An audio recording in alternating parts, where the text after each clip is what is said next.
नमस्कार बच्चों, आज की क्लास में भौतिक विज्ञान क्लास 12 में पहला चैप्टर प्रकाश का परावर्तन, रिफ्लेक्शन ऑफ द लाइट, इसके बारे में समझाना है। पहले तो आप ये जाने कि प्रकाश होती क्या है। प्रकाश, what is the light, what do you mean light. ये एक प्रकार की ऊर्जा है जिसकी सहायता से हम कई प्रकार की वस्तुओं को देख सकते हैं। निर्वात में इसकी चाल 3×10⁸ मीटर पर सेकेंड होती है। इस प्रकार में प्रकाश की क्या डिफिनेशन है उसको राइट डाउन कर रहा हूँ। प्रकाश, LIGHT, लाइट,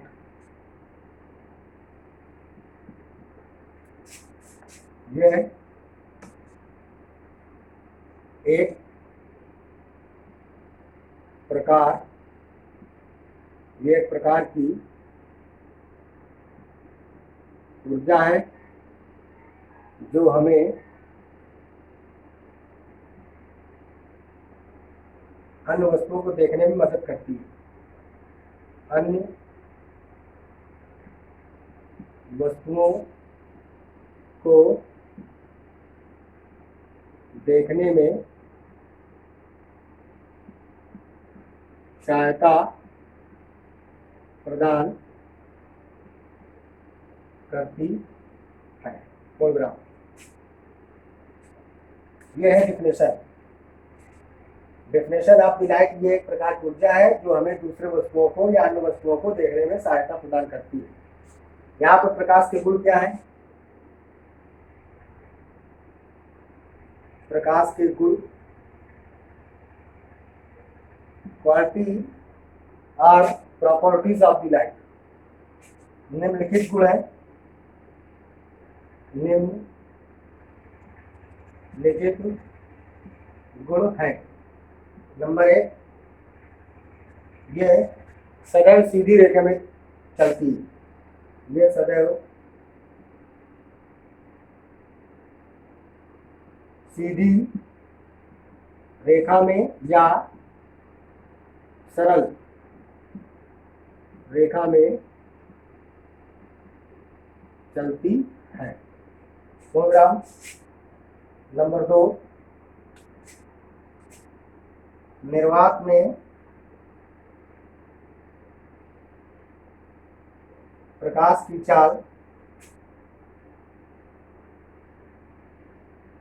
3×10⁸ मीटर पर सेकेंड होती है।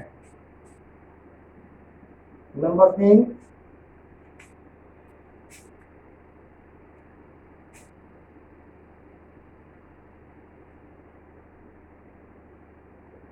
इसका तरंगदैर्घ्य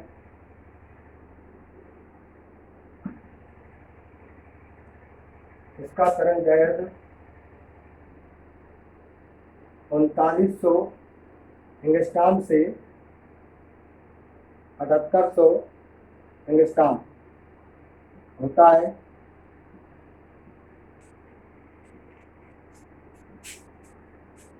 नंबर 4,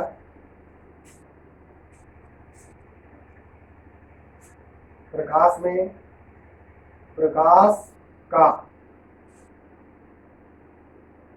परावर्तन,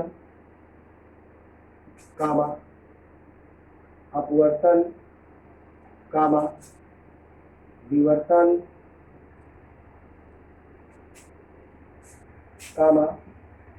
ध्रुवण।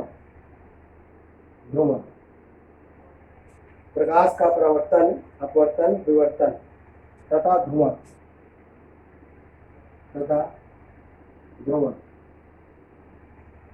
प्रकाश में परावर्तन, अपवर्तन, विवर्तन तथा ध्रुवण की घटना होती है। इस प्रकार ये प्रकाश के गुण हैं। और भी प्रकाश के गुण हैं,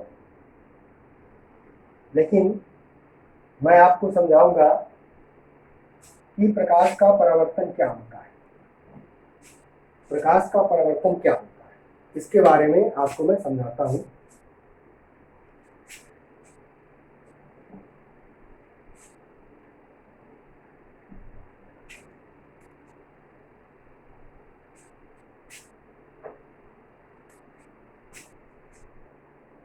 प्रकाश का परावर्तन,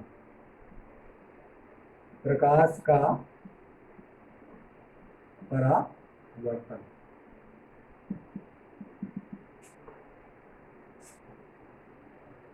मान लिया ये कोई चमकदार तल है, M1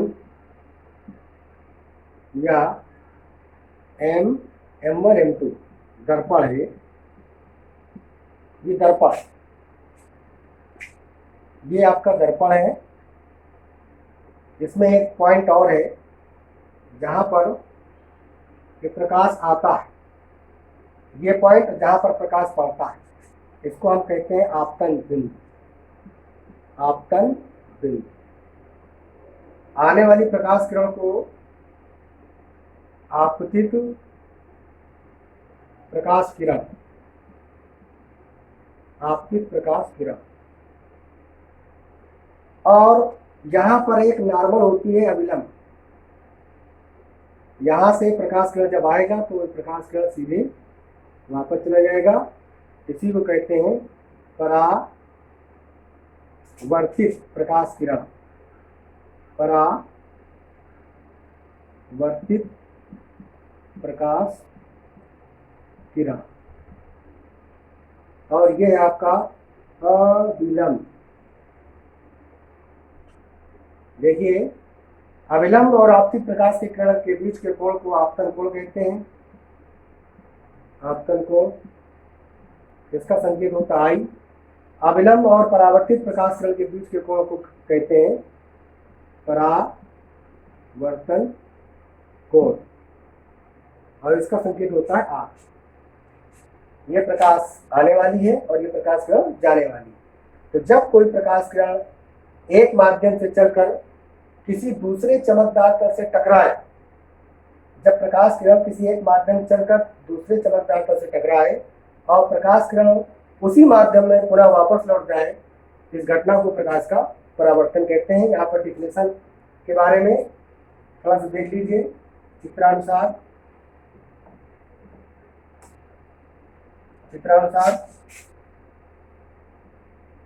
जब कोई प्रकाश किरण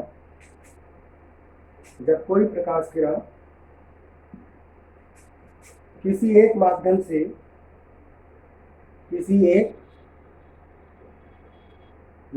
से चलकर दूसरे चिकने या चमकदार तल से टकराती है, तो प्रकाश उसी माध्यम में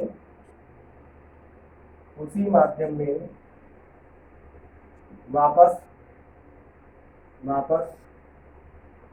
लौट जाता है। प्रोग्राम इस प्रकार की घटना को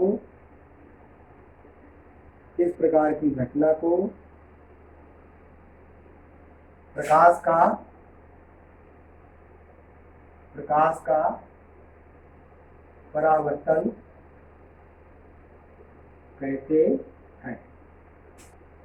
यहाँ पर एक प्रकाश किरण दर्पण पर चिकने चमकदार तल पर टकराई है और फिर वो उसी माध्यम में वापस लौट गई है। जहां पर प्रकाश किरण पड़ता है उसको हम आपतन बिंदु कहते हैं। आपतित किरण और अविलंब के बीच के कोण को आपतन कोण कहते हैं, और परावर्तित किरण और अविलंब के बीच के कोण को परावर्तन कोण कहते हैं। चित्रानुसार जब कोई प्रकाश किरण किसी एक माध्यम से चलकर दूसरे चिकने या चमकदार तल से या माध्यम से टकराती है, तो प्रकाश उसी माध्यम में वापस लौट जाता है। इस प्रकार की घटना को प्रकाश का परावर्तन कहते हैं। इसके बाद मैं आपको समझाऊंगा कि आने वाली प्रकाश किरण को आपतित प्रकाश किरण कहते हैं और टकरा के जाने वाली प्रकाश किरण को परावर्तित प्रकाश किरण कहते हैं। और प्रकाश के परावर्तन के नियम क्या है, यहां पर देख लीजिए बच्चों। प्रकाश के परावर्तन के नियम क्या है? प्रकाश के परावर्तन के दो मुख्य नियम हैं। प्रकाश के परावर्तन के नियम, प्रकाश के परावर्तन के नियम। निम्नलिखित दो नियम हैं।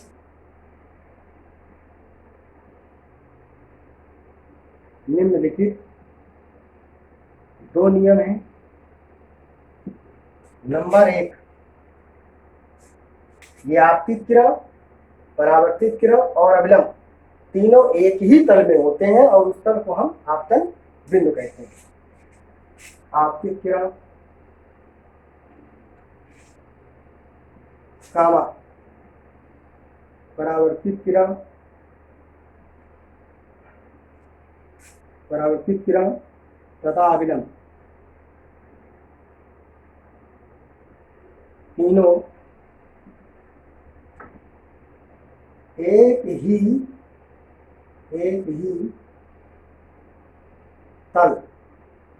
तल में होते हैं, कामा जिन्हें या जिसे आपतन बिंदु कहते हैं। आपतन बिंदु कहते हैं। दूसरा नियम क्या है? दूसरा नियम है आपतन कोण और परावर्तन कोण सदैव बराबर होते हैं। आपतन कोण पुस्तक में आई तथा परावर्तन कोण पुस्तक में आ सदैव समान होते हैं। सदैव समान होते हैं। इसके बाद एक पॉइंट आता है मीडियम, प्रकाशिक माध्यम क्या होते हैं। प्रकाशिक माध्यम 3 प्रकार के होते हैं, पारदर्शी माध्यम, अपारदर्शी माध्यम और पारभासी माध्यम। पारदर्शी माध्यम एक ऐसा माध्यम होता है जिसमें प्रकाश का 100% एक माध्यम से उसी माध्यम में वापस न जाकर के पूरा आर पार चला जाए। ऐसा माध्यम जहां से प्रकाश का 100% भाग गमन कर जाए उसे हम पारदर्शी माध्यम कहते हैं। जैसे आपका ग्लास, शीशा, स्वच्छ निर्मल जल। दूसरा होता है अपारदर्शी माध्यम, एक ऐसा माध्यम जहां से प्रकाश का एक भी भाग आर पार गमन न करे। लकड़ी है, दीवार है, ईंट की दीवार है, लकड़ी है या फिर लोहे की चादर है, ऐसे माध्यम को हम अपारदर्शी माध्यम कहते हैं। तीसरा माध्यम होता है पारभासी माध्यम, एक ऐसा माध्यम होता है जहां से प्रकाश का आंशिक भाग, थोड़ा सा भाग आर पार गमन करता है, उसे हम पारभासी माध्यम कहते हैं। जैसे गंदा जल है, कांच घिसा हुआ हो या तेल लगा हुआ हो, कागज। अब इसके अंतर्गत मैं अगले टॉपिक में, अगले वीडियो में दर्पण के बारे में समझाऊंगा। इस वीडियो को आप अच्छे से पढ़ो, जो समझ में ना आया हो कमेंट करो।